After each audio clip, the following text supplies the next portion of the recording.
Questions हैं NCERT के, तो अब हम उसको ऑल इन वन के थ्रू समझेंगे और उसे करेंगे। तो पहला क्वेश्चन है, sharing of power makes people more powerful. एक सेकेंड, कि sharing of power makes people more powerful, give reasons. जब पावर का बंटवारा होता है तो लोग ज़्यादा ताकतवर होते हैं, इसका कुछ ना कुछ आपको रीज़न देना है। तो ये कैसे होगा? इसमें पूछ रहा है कि पावर शेयरिंग डिज़ायरेबल क्यों है, उसकी पावर शेयरिंग की इच्छा क्यों जाती है। तो इसमें वैसे हमने दो रीज़न्स पढ़ने हैं पावर शेयरिंग किस लिए डिज़ायरेबल है। एक तो प्रेसिडेंशियल रीज़न पे बेस्ड है, एक मोरल रीज़न पे बेस्ड है। प्रेसिडेंशियल मतलब ये विवेक के आधार पे पावर शेयरिंग डिज़ायरेबल है, और एक मोरल मतलब नैतिक आधार पे पावर शेयरिंग डिज़ायरेबल है। ठीक, तो power sharing has to reduce the possibility of conflict between social groups. अगर आपको लगता है कि कुछ सोशल ग्रुप्स, कुछ समाज के ऐसे जो समूह हैं उनके बीच झगड़े हो सकते हैं, विवाद हो सकते हैं, तो it has to reduce the possibility of conflict between two different social groups, two और मोर सोशल ग्रुप्स। ये कैसे होगा? अगर सोशल कॉन्फ्लिक्ट होगा तो वायलेंस होगी, हिंसा होगी और पॉलिटिकल इंस्टेबिलिटी होगी, उथल पुथल होने लगेगा पॉलिटिक्स में। और अगर मेजॉरिटी कम्युनिटी माइनॉरिटी पे अपना ज़्यादा पावर को एम्फसाइज करने लगेगी, तो ये माइनॉरिटी के लिए ऑप्रेसिव होगा, मतलब माइनॉरिटी को उत्पीड़ित करने वाला होगा, और ये मेजॉरिटी को भी नष्ट कर सकता है। तो इसीलिए पावर शेयरिंग हम लोग के लिए हेल्पफुल है, because it has to reduce the possibility of conflict between different social groups. Power sharing has to ensure stability of political order. ये हमने बताई कि it helps to reduce the situations like violence created due to political instability. The absence of power sharing results into imposition of will by majority community over other. In short run, it appears to be attractive, but in a long run it undermines the unity of the country. अगर power sharing का absence होगा, ये मौजूद नहीं होगी power sharing की भावना, तो majority का अपना विल, अपनी इच्छा इम्पोज करेगी माइनॉरिटी पे, और ये कुछ समय के लिए अल्पावधि तक ये काफ़ी ज़्यादा अट्रैक्टिव लगेगी, आकर्षक लगेगी, पर लंबे समय के दौरान आगे जाकर ये जो नेशन की, कंट्री की जो एकता है उसको अंडरमाइन करेगी, उसको विखंडित करेगी। ठीक है, power sharing is the spirit of democracy. People have the right to be consulted on how they are to be governed. तो ये पहले के तीन प्रेसिडेंशियल विवेकशील रीज़न पे बेस्ड है। चौथा रीज़न मोरल रीज़न पे बेस्ड है। देखिए होता क्या है, पावर शेयरिंग ये डेमोक्रेसी की स्पिरिट है, आत्मा है, और अगर कोई डेमोक्रेटिक रूल होगा तो उसमें पावर शेयरिंग आएगा ही। और जो पावर शेयरिंग जब आता है तो उसके एक्सरसाइज से, उसके प्रयास से कुछ लोग अफेक्ट होते हैं, कुछ लोग प्रभावित होते हैं, कुछ किन्हीं की ज़िंदगियों पे अफेक्ट्स आते हैं। तो पीपल के पास यह जानने का राइट है, यह कंसल्ट करने का राइट है कि वे खुद को कैसे गवर्न करें। तो इसीलिए पावर शेयरिंग नेसेसरी है। और एक आप पढ़ा होगा आपने, एक लीजिटिमेट गवर्नमेंट होती है। लीजिटिमेट गवर्नमेंट माने एक वैध सरकार होती है। ये ऐसी सरकार होती है, is one where citizens through participation acquire और स्टेक इन द सिस्टम। मतलब इस लिजिटिमेट गवर्नमेंट में, इस वैध सरकार में जो सिटीजन होते हैं वो पार्टिसिपेट होते हैं गवर्नमेंट एक उस सिस्टम में, और एक स्टेक मतलब एक हिस्सेदारी उनको मिलती है। ठीक है, अब इधर है, here are 4 examples of power sharing. Which of the 4 types of power sharing do these represent? Who is sharing power with whom? The Bombay High Court ordered the Maharashtra state government to immediately take action and improve living conditions for the 2000 odd children at 7 children's homes in Mumbai. तो बॉम्बे की जो high court है, Mumbai capital of Maharashtra, उसकी जो high court है, ठीक है, उसने पूरे महाराष्ट्र स्टेट गवर्नमेंट को इमीडिएटली ऑर्डर किया कि कहाँ किस लिए, ताकि एक्शन लेने के लिए, ताकि जो बच्चे चिल्ड्रन हो मतलब बाल घर में रह रहे हैं, उनकी लिविंग कंडीशंस को इम्प्रूव करने के लिए, किन बच्चों की जो 7 बाल घरों में रह रहे हैं। ठीक है, बाल घर उधर जहाँ पे कुछ बच्चे जैसे खो गए उधर ही रहने लगते हैं। ठीक है, उधर उनको पढ़ाया लिखाया फ्री में होता है, उनको सुविधाएं प्रदान की जाती हैं, और 2000 ऐसे अलग से बच्चे चुने गए जिनकी लिविंग कंडीशन इम्प्रूव करनी चाहिए महाराष्ट्र स्टेट गवर्नमेंट को। ठीक है, अब दूसरा कंडीशन है, government of Ontario state in Canada has agreed to a land claim settlement where the aboriginal community with the aboriginal community. The minister responsible for native affairs announced that the government will work with aboriginal people in the spirit of mutual respect and cooperation. तो Canada में एक Ontario state है, उसकी government ने एक land settlement की एक claim पर अग्रीमेंट साइन की है। किसके साथ? तो एक अबोरिजिनल कम्युनिटी है, एक समुदाय। ये अबोरिजिनल कम्युनिटी है क्या? तो ये आदिवासी कम्युनिटी है। ठीक है, तो ये जो मिनिस्टर हैं ओंटारियो स्टेट के, वो रिस्पॉन्सिबल हैं नेटिव अफेयर्स के लिए, और उन्होंने अपनी गवर्नमेंट को अनाउंस किया गया है कि उनकी जो गवर्नमेंट है वो आदिवासी समुदाय के लोगों के साथ एक आदर और सहयोग की भावना के साथ काम करेगी।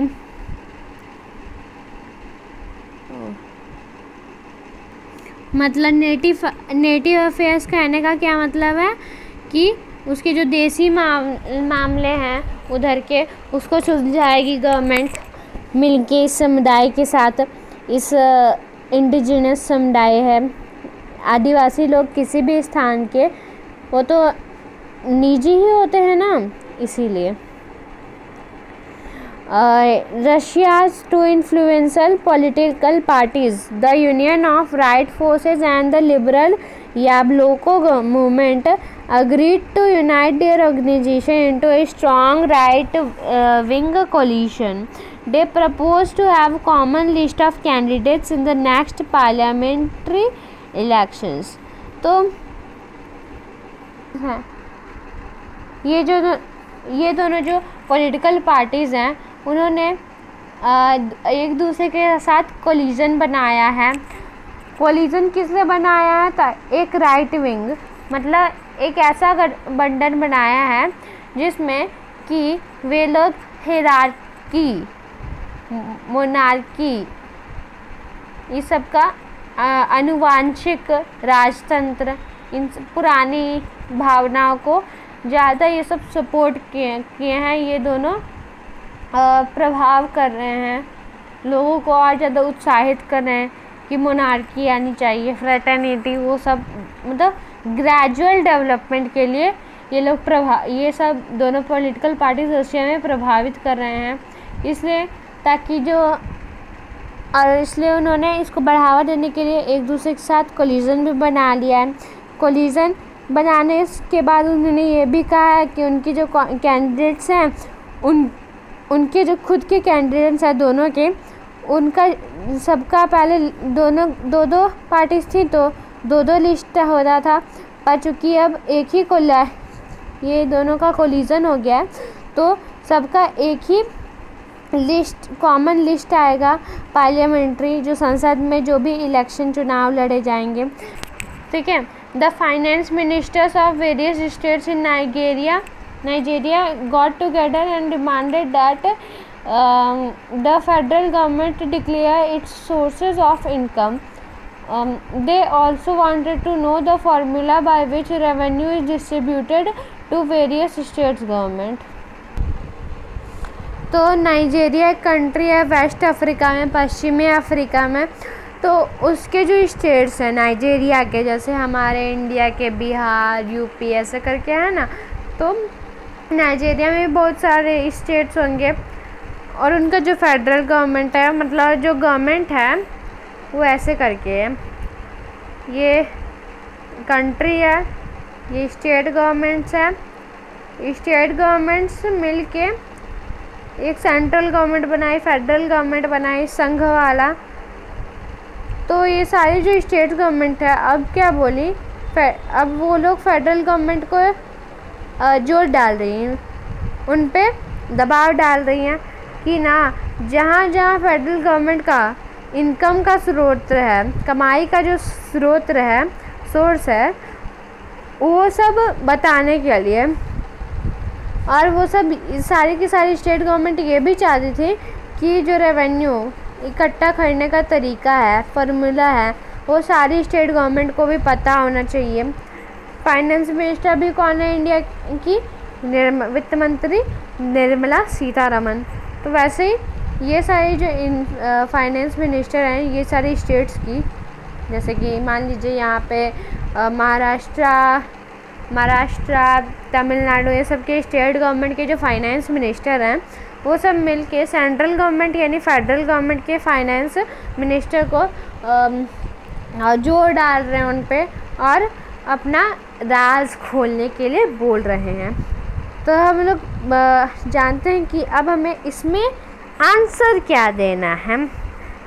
तो ये सब हमें बताना है कि ये चारों के चारों जो कंडीशंस हैं किस प्रकार के पावर शेयरिंग को रिप्रेजेंट कर रहा है और इधर कौन सब्जेक्ट है, कौन है वो जो पावर शेयर कर रहा है और वो किसके साथ पावर शेयर कर रहा है। Who is sharing power with home. This is example of power sharing among different organs of the government. Here the power is shared between judiciary and executive. तो ये जो बम्बे हाई कोर्ट है ये state और ये है Maharashtra state government. Bombay high court क्या कर रही है? स्टेट गवर्नमेंट को एम्फेसाइज कर रही है, ठीक है, जोर डाल रही है। तो इधर क्या हो रहा है? पावर शेयरिंग हो रहा है ऑर्गन्स ऑफ गवर्नमेंट के बीच में, मतलब that 3 different organs at the same level, ठीक है। जो गवर्नमेंट के जो भी ऑर्गन्स होते हैं, जो जुडिशरी होती है, एग्जीक्यूटिव होती है, जो लेजिस्लेचर होता है, वो सब समान हाइट पे ही रहते हैं, समान लेवल पे रहते हैं। तो यहाँ पे क्या है? बॉम्बे हाई कोर्ट होगी जुडिशरी और एग्जीक्यूटिव, महाराष्ट्र स्टेट गवर्नमेंट हो गई एग्जीक्यूटिव।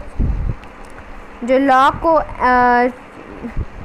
पब्लिश करते हैं, उनको लागू करवाते हैं, वो हो गए स्टेट गवर्नमेंट एग्जीक्यूटिव। और जो लॉ के उल्लंघन होने पर ऑर्डर वगैरह, सुनवाई वगैरह करते हैं, वो हो गई जुडिशरी।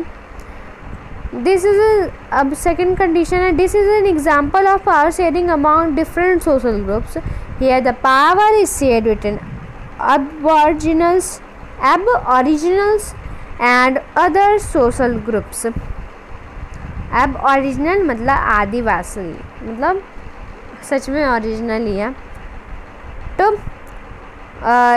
कनाडा में जो आदिवासी लोग हैं और जो गवर्नमेंट है वो लैंड क्लेम सेटलमेंट कर रही है।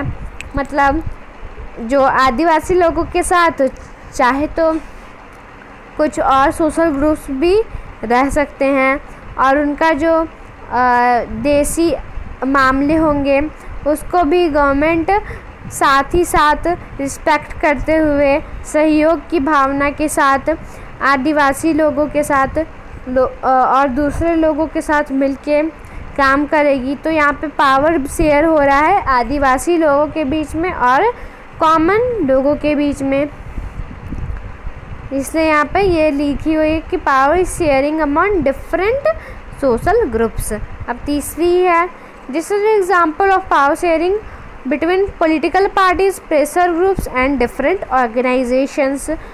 तो इधर जो दोनों पॉलिटिकल पार्टीज़ होती हैं ये राइट विंग कोलिजन के लिए अपने आप को यूनाइट कर रही हैं, ठीक है। तो सीरियस सी बात है, पॉलिटिकल पार्टीज़ कहने का मतलब जो राजनीतिक जो दल हैं उनके बीच में पावर शेयर हो रहा है। प्रेशर ग्रुप्स के बीच में तो अभी पावर नहीं शेयर हो रहा है। प्रेशर ग्रुप्स में क्या आ जाता है, दबाव समूह जैसे व्यापारी, बिजनेसमैन, इंडस्ट्रियलिस्ट, वो सब गवर्नमेंट में जब दबाव डालते हैं तो प्रेशर ग्रुप्स होता है। और डिफरेंट ऑर्गेनाइजेशन में यही इंडस्ट्रियलिस्ट ये सब आ जाएंगे, तब गवर्नमेंट पे दबाव डलेगा। ये जो आपको बस याद रखना, प्रेशर ग्रुप्स और different organisation indirectly power sharing arrangement में हिस्सेदारी देते हैं, जबकि पॉलिटिकल पार्टी डायरेक्ट अपना डिसीज़न लेती है, निर्णय लेती है। जैसे इधर उसने कोलिजन बनाया और सिंपली डिक्लेयर कर दिया है कि हमारी कॉमन लिस्ट आनी चाहिए कैंडिडेट्स की, ठीक है। तो कैंडिडेट्स होते क्या हैं, कैंडिडेट्स होते हैं उम्मीदवार। What are the different forms of power sharing in modern democracy, give an example of each of this. तो ये बहुत इम्पॉर्टेंट है, ये आपके एग्ज़ाम में ज़रूर से ज़रूर आएगा।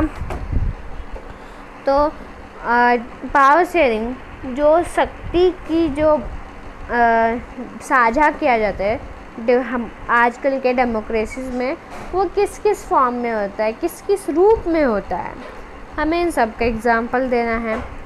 तो power sharing among the different organs of the government, इसमें हॉरिजॉन्टल डिस्ट्रीब्यूशन ऑफ पावर होता है। Power sharing among different organs of the government, organ कहने का मतलब जो अंग होते हैं सरकार के। इधर हॉरिजॉन्टल डिस्ट्रीब्यूशन ऑफ पावर होता है, मतलब organs of government at the same level. In this form of power sharing, power is assigned by the constitution among different organs of the government such as legislature, executive and judiciary. इससे क्या होता है, it allows different organs of the government placed at the same level to exercise different powers. इससे जो government होती है, government जो constitution होता है वो इन सभी ऑर्गन्स को अलाउ करता है कि वे अपनी अपनी डिफरेंट पावर्स को एक्सरसाइज करें, उसका उपयोग करें और फिर भी वे एक सेम लेवल पे ही बरकरार रहें। और ये जो सेपरेशन होता है, ये जो पृथक्करण होता है ऑर्गन्स के बीच, ये कोई भी ऑर्गन इसमें अनलिमिटेड पावर एक्सरसाइज नहीं कर सकता है। हर ऑर्गन दूसरे ऑर्गन को चेक करता है, each organ checks the other. This results in the balance of power sharing among different various institutions. इससे बैलेंस बना रहता है पावर शेयरिंग बहुत डिफरेंट सारे इंस्टीट्यूशंस में।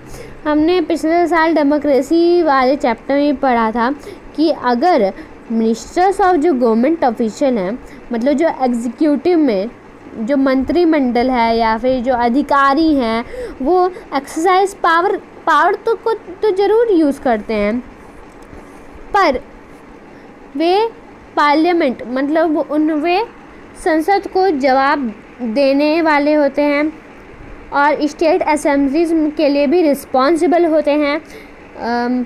ठीक है, विधानसभा और संसद में रिस्पॉन्सिबल होते हैं। उनमें उधर पार्लियामेंट और स्टेट असेंबली की कोई भी मेंबर उनसे क्वेश्चन पूछ सकता है। और जजेस भी होती हैं, वो एग्जीक्यूटिव के द्वारा ही भले ही अपॉइंट की जाती हैं, पर जजेस खुद बाद में एग्जीक्यूटिव और लेजिस्लेचर्स मतलब जो पार्लियामेंट के लोगों द्वारा लॉज बनाए हुए लॉज को चेक करती है खुद जुडिशरी, जबकि जुडिशरी को although judiciary is appointed by the executive, so this is an arrangement of and it is called a system of checks and balances. Each organ checks the another and this results in the balance of power among various institution मतलब संस्थान। ठीक है, diagram के through आप समझ सकते हैं कैसे different at the same level पे डिफरेंट पावर्स डिफरेंट ऑर्गन्स के द्वारा एक्सरसाइज किए जा रहे हैं। Power sharing among governments at the different levels. अब हमने हॉरिजॉन्टल डिस्ट्रीब्यूशन ऑफ पावर में governments at the same level, अब हमें डिफरेंट लेवल के बारे में पढ़ना है। इधर वर्टिकल डिस्ट्रीब्यूशन ऑफ पावर होता है, किसी के पास ज़्यादा पावर होती है, किसी के पास कम पावर होती है, किसी के पास सबसे कम पावर होती है। तो मतलब कम पावर कहने का मतलब है कम एरिया में उनकी पावर कम जगह में सीमित रहती है। In this form of power sharing, power is shared at different levels of the government. हर जो गवर्नमेंट की जो डिफरेंट लेवल्स पे पावर शेयर की जाती है, और जब ओवरऑल गवर्निंग बॉडी होती है किसी भी कंट्री की, उसको कहते हैं यूनियन गवर्नमेंट या फिर फेडरल गवर्नमेंट। यूनियन और फेडरल दोनों का मतलब एक संघ होता है। And government at constituent units is called state government. तो कंस्टिट्यूएंट यूनिट मतलब कहने का मतलब संवैधानिक इकाई पे जो गवर्नमेंट होती है, संवैधानिक इकाई पे जो गवर्नमेंट होती है उसको स्टेट गवर्नमेंट कहा जाता है। हमारी जो हमारा जो कॉन्स्टिट्यूशन होता है वो ये डिसाइड करके रखा, उसमें लिखा हुआ है कि ये कंट्री की जो पूरे कंट्री की तो गवर्नमेंट स्पेशली है ही, पर एक अलग केयर के लिए आपके लिए स्टेट गवर्नमेंट रहेगी ही रहेगी, ताकि काम ज़्यादा इफ़िशिएंट हो सके, ज़्यादा बेहतर हो सके। द थर्ड और the lowest level is local government. तो ऐसे करके अब स्टेट गवर्नमेंट के बीच में भी पावर को बांट दिया गया लोकल गवर्नमेंट्स के बीच में, जैसे कि म्यूनिसिपैलिटीज़ नगर निगम और पंचायत इंडिया में। ठीक है, तो हमें इस डिफरेंट लेवल ऑफ गवर्नमेंट वाले केस को बेल्जियम में माना गया था, पर रिफ्यूज़ कर दिया गया था श्रीलंका में। और इसी कंडीशंस को डिफरेंट लेवल वाले कंडीशन को फेडरल डिवीज़न ऑफ पावर भी कहते हैं। द प्रिंसिपल हम लोग इसके बारे में बड़े अगले चैप्टर में पढ़ सकते हैं कि हायर और लोअर लेवल ऑफ गवर्नमेंट के बारे में कैसे पावर शेयर होता है। पावर शेयरिंग अमॉन्ग पॉलिटिकल, एक सेकंड पहले ये वाला पढ़ते हैं। Power sharing among different social groups. Social group जो सामाजिक समूह है उसके बीच में भी पावर शेयरिंग होता है। सोशल ग्रुप्स में आ गए रिलीजियस ग्रुप्स और लिंग्विस्टिक ग्रुप्स। वैसे तो मल्टी डेमोक्रेसी में जो भी होगी वो मल्टी एथनिक सोसाइटी होगी, उसमें बहुत सारी एथनिक सोसाइटीज़ होंगी, मतलब कि वो संजातीय समुदाय होगा, समाज होगा। तो इधर रिलीजियस और लिंग्विस्टिक, मतलब रिलीजियस मतलब धर्म के आधार पे ग्रुप्स हो सकते हैं और भाषा के आधार पे भी ग्रुप्स हो सकती है। कम्युनिटी गवर्नमेंट जो बेल्जियम में थी वो डिफरेंट सोशल ग्रुप्स के बीच में पावर शेयरिंग का एक अच्छा एग्जाम्पल थी। ठीक है। In some countries there are constitutional and legal arrangements whereby socially weaker sections and women are represented in legislatures and administration। तो कुछ कंट्रीज़ में कॉन्स्टिट्यूशन संवैधानिक और लीगल यानी कि कानूनी रूप से कुछ अरेंजमेंट्स की गई हैं, कुछ व्यवस्था की गई हैं, जिसके तहत जो सोशली वीकर सेक्शंस हैं सोसाइटीज़ के उसको पावर शेयरिंग में रिप्रेजेंट किया जाता है और विमेन को भी लेजिस्लेशन यानी विधान मंडल में या फिर प्रशासन जैसे एडमिनिस्ट्रेशन में भी रिप्रेजेंट करने का मौका मिलता है। और अगर ये अरेंजमेंट होता है तो इसे रिजर्व्ड कंस्टिट्यूएंट मतलब आरक्षित चुनाव क्षेत्र में भी लाया जाता है जब हमारे कंट्री में इलेक्शंस होते हैं। This type of arrangement is mean to give space in government and administration to diverse social groups who otherwise would feel unaligned from the government. अगर किसी माइनॉरिटी को नहीं मिल पा रहा है स्पेस तो इसके थ्रू उन्हें स्पेस मिल सकता है ताकि वे इस व्यवस्था में शामिल हो सकें, एडमिनिस्ट्रेशन या फिर प्रशासन में ध्यान दे सकें और वे लोग अपने आप को अलाइंड मतलब दूर कहीं अपने आप को नहीं सोचें, अपने आप को पृथक नहीं सोचें बाकी के समाज से। This method is used to give minority communities a fair share in power. शक्ति के शेयर में माइनॉरिटी कम्युनिटी को ये पावर देने का भी काम करता है। ठीक है। यूनिट 2 में हम इसके बारे में पढ़ेंगे भी कि पावर शेयरिंग को कैसे सोशल डाइवर्सिटीज़ में लिया जाता है। Power sharing among political parties, pressure groups and movement. अब पॉलिटिकल पार्टीज, प्रेशर ग्रुप्स और मूवमेंट्स जो आंदोलन होते हैं, जो दबाव समूह होती है, जो राजनीतिक दल होते हैं, उनके बीच में भी पावर शेयरिंग की व्यवस्था होती है।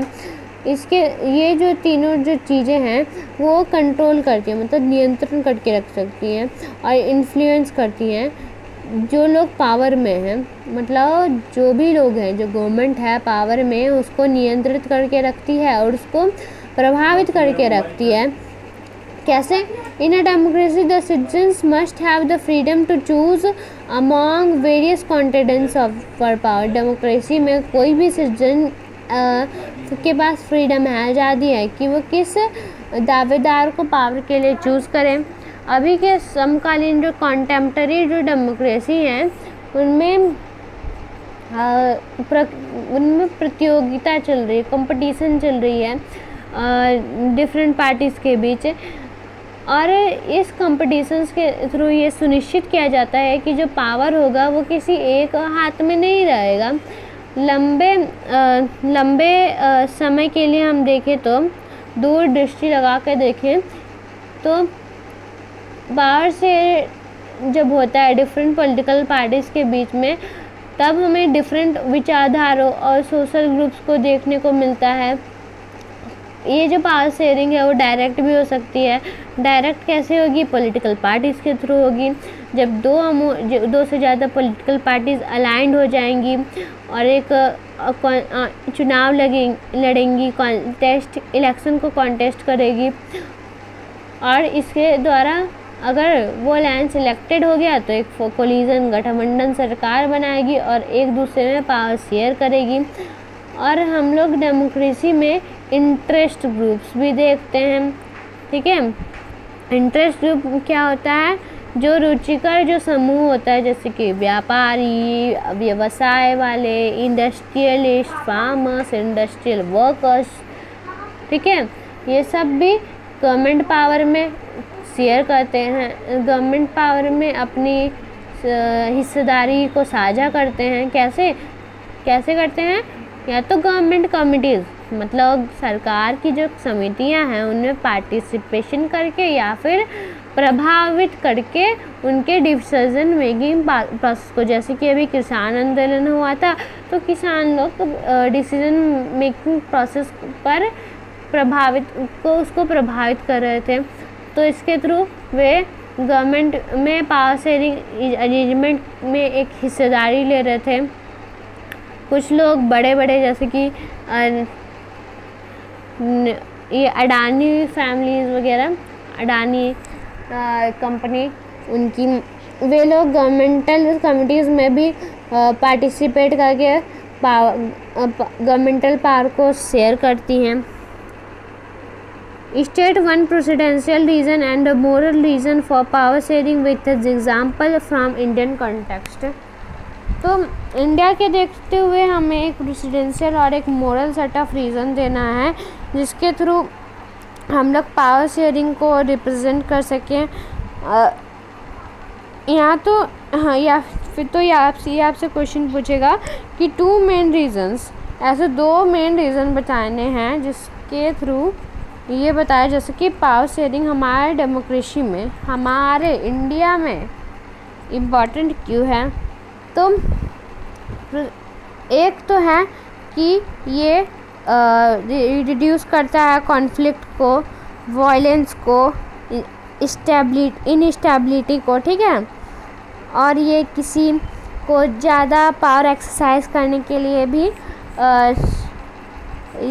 उसको विल इम्पोज करने के लिए भी मना करता है, क्योंकि जो माइनॉरिटी कम्युनिटीज़ है वो तो उसका तो ऑपरेशन होगा ही, पर जो मेजॉरिटी कम्युनिटी है उसका भी रूइन होगा, उसकी भी नष्ट होगी।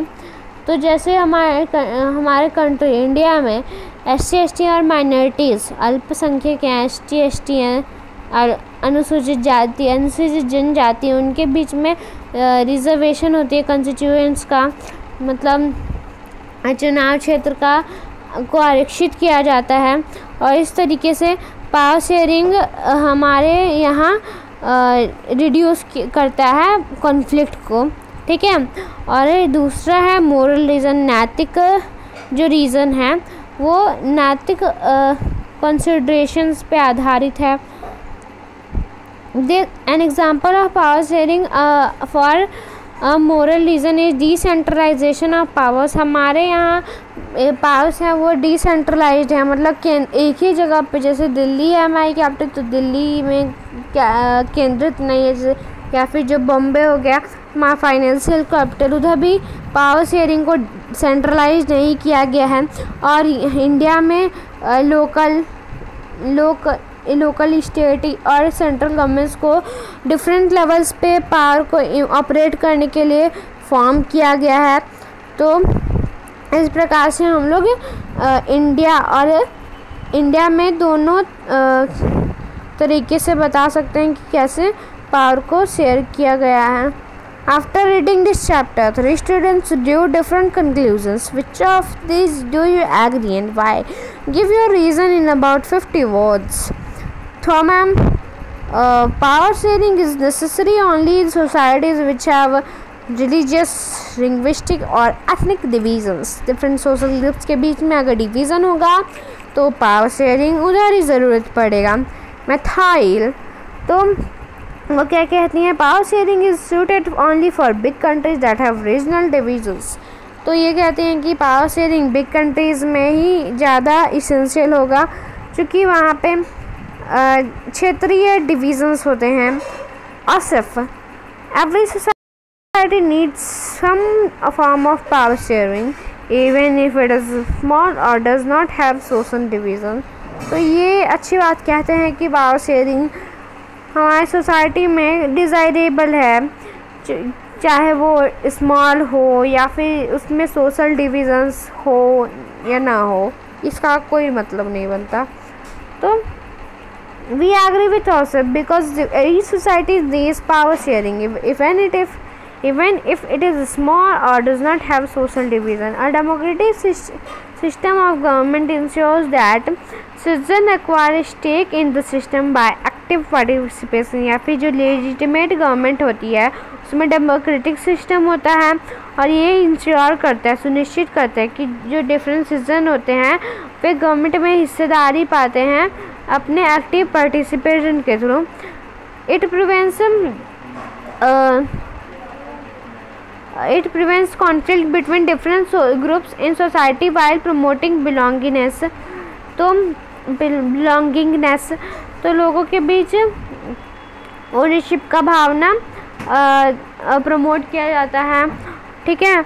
और इससे फिर इसको अलग से डिफरेंट सोशल ग्रुप्स के बीच में कॉन्फ्लिक्ट को भी ये प्रिवेंट करता है। क्या? लोगों का एक्टिव पार्टिसिपेशन, ठीक है, या फिर डेमोक्रेटिक सिस्टम ऑफ गवर्नमेंट, ये पावर शेयरिंग बिलोंगिंगनेस को प्रमोट करता है और कॉन्फ्लिक्ट को प्रिवेंट करता है। आपको इतना 2 बात याद रखना है। It helps to maintain a balance of power among various institutions and helps to check how this power is exercised। तो हमने इसमें पढ़ा है कि power sharing among different organs of the government में पावर को डिफरेंट इंस्टीट्यूशन में share किया जाता है और इससे पावर को बैलेंस भी किया जाता है और पावर को चेक किया जाता है कि वो कितना कहाँ एक्सरसाइज किया जा रहा है।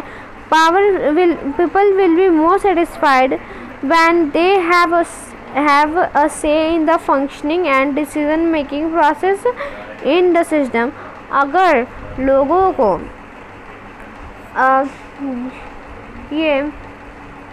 को अगर कंसल्ट करने का, people have the right to be consulted on how they are to be governed, कैसे वो लोग डिसीजन और फंक्शन मेकिंग प्रोसेस में अगर उन लोग को कंसल्ट किया जाएगा तो इसमें भी पावर शेयरिंग नेसेसरी है। Power sharing essential element of democratic form of government. चूँकि power sharing is the spirit of democratic, तो जाहिर सी बात है power sharing is the essential element of democratic form of government. The mayor of Merchtem, a town near Brussels in Belgium, has defended a ban on speaking French in the town schools। He said that ban would help all non-Dutch speakers to integrate in the Flemish town। Do you think that this measure is in keeping that with the spirit of Belgium's power sharing arrangement? Give your reasons in 50 words। तो एक mayor है मैस्टम क्या है? एक town है Brussels के पास। Brussels क्या है? बेल्जियम कंट्री की कैपिटल है।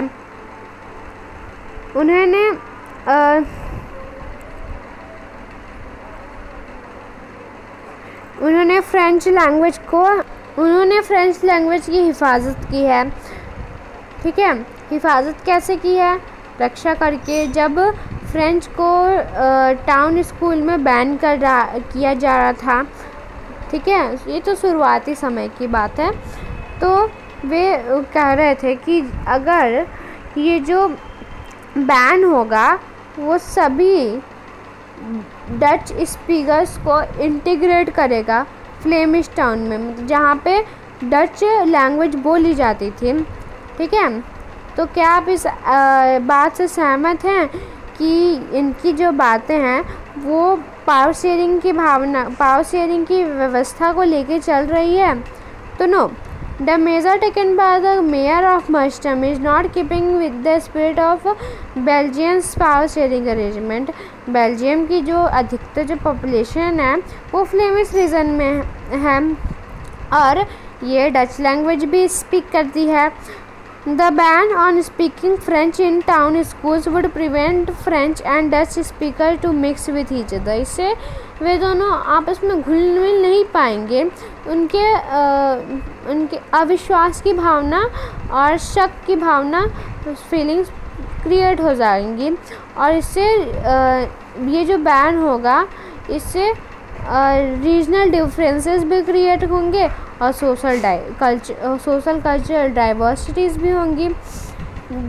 It is against the spirit of accommodating every linguistic groups and creating the तो अगर नन डेट फ्लेमिश रीजन में अगर फ्रेंच लैंग्वेज को बैन कर दिया जाएगा तो इससे क्या होगा? इससे तो सिर्फ फ्रेंच लोग अपने वैलोनिया रीजन में चल जाएंगे और फिर विवाद की भावना उत्पन्न होगी। तो ये डेमोक्रेसी के ये पावर शेयरिंग के स्पिरिट से अगेंस्ट है और इससे ये क्या कर रहा है? क्रिएट कर रहा है the right environment for everyone to live. हाँ, सभी लोगों को एक राइट वातावरण चाहिए होता है शांति का, ताकि वे लोग रह सकें। In fact it makes the ground for civic strife. यहाँ पे गृह युद्ध हो सकता है अगर पॉसिबल डिवीज़न, ऐसा ही डिवीज़न ऑफ कम्युनिटी हो जाएगा लैंग्वेज के आधार पे on the basis of linguistic lines. Okay, तो अभी तक के लिए इतना काफ़ी रहेगा। हमें थोड़ा सा इधर रीड कर लेते हैं समरी। पावर डेमोक्रेसी में लेजिस्लेटिव, एग्जीक्यूटिव और जुडिशरी के द्वारा शेयर किया जाता है। मतलब इधर सेपरेशन ऑफ पावर होता है। Belgium is a federal state in western Europe. एक फेडरल स्टेट है, संघीय राज्य है वेस्टर्न यूरोप में, और इसमें जनजातीय कंपोजिशन है इसका, वो काफ़ी ज़्यादा कॉम्प्लेक्स है। इसमें 40% फ्रेंच स्पीकिंग कम्युनिटी है, ये माइनॉरिटी में है, और ये जो फ्रेंच स्पीकिंग कम्युनिटी है वो कुछ रिच और पावरफुल है डच स्पीकिंग कम्युनिटी के कंपैरिजन में, जो कि मेजॉरिटी में है, और ये 59% है। और इन जो डच स्पीकिंग कम्युनिटी को है वो उनको डेवलपमेंट का, एजुकेशन का बेनिफिट बहुत ही लेट मिलता है। Sri Lanka also has two subgroups, Sinhala speakers which consist 74% and Tamil speakers which consist of 18% of the population और 7% of the population Christians हैं, जो दोनों ही सिन्हाला और तमिल रीजन को फॉलो करने वाले में से हैं कोई ना कोई। The Sinhala community of Sri Lanka dominated the minority Tamil people and practise majoritarian policy. तो सिन्हाला कम्युनिटीज़ ने बहुसंख्यवाद नीति को एक्सरसाइज किया, ठीक है, उसको प्रैक्टिस किया और इम्पोज किया। इससे एक फीलिंग ऑफ एलिनेशन पैदा हुई, मतलब पृथक्करण की भावना पैदा हुई श्रीलंकन तमिल्स के बीच में, जो कि नेटिव थे तमिल पीपल्स ऑफ श्रीलंका, और उन्होंने मैनी पॉलिटिकल ऑर्गेनाइजेशंस फॉर्म की, और इसी के कारण उधर गृह युद्ध छिड़ गया। बेल्जियम में जो लीडर्स हैं उन्होंने अलग अलग पाथ लिया पावर शेयरिंग के लिए। उन्होंने कॉन्स्टिट्यूशन को अमेंड किया। कितने बार अमेंड किया ये आपसे पूछ सकता है, तो आपको बताना है कि 1970s और 1970s और 1993 के बीच में उन्होंने कॉन्स्टिट्यूशन को चार बार अमेंड किया, ताकि एक अरेंजमेंट को, एक व्यवस्था को वो लोग ला सकें that would enable everyone to live together within the same country. ठीक है, उन्होंने developed concept of community government apart from state and central government. उन्होंने कम्युनिटी गवर्नमेंट को भी कभी कॉन्सेप्ट को भी डेवलप किया, विकसित किया, और उन्होंने स्टेट गवर्नमेंट को भी, स्टेट और सेंट्रल गवर्नमेंट को तो पहले ही विकसित किया ही किया। तो कम्युनिटी गवर्नमेंट अगर आपसे पूछे तो आपको बताना है कि वो एक ऐसा गवर्नमेंट होता है which is elected by people belonging to one language community, Dutch speak and German speaking, no matter where they live. Community, the government has the power regarding cultural, educational and language related issue.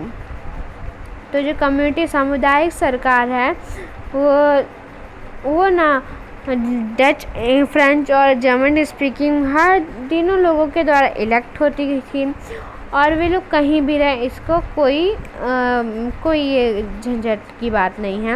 और ये जो government है वो power exercise करती थी cultural, educational और language related issues से, मतलब जो संस्कृति या फिर शैक्षणिक या फिर भाषा के आधार पर कोई भी मुद्दा होता था, इशू होता था, उस पर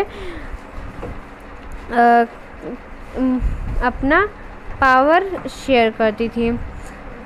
Power is shared among in the modern democracy. There are different powers of power sharing. पहला होता है power sharing among different organs of the government. दूसरा होता है different levels of the government. तीसरा होता है between political parties,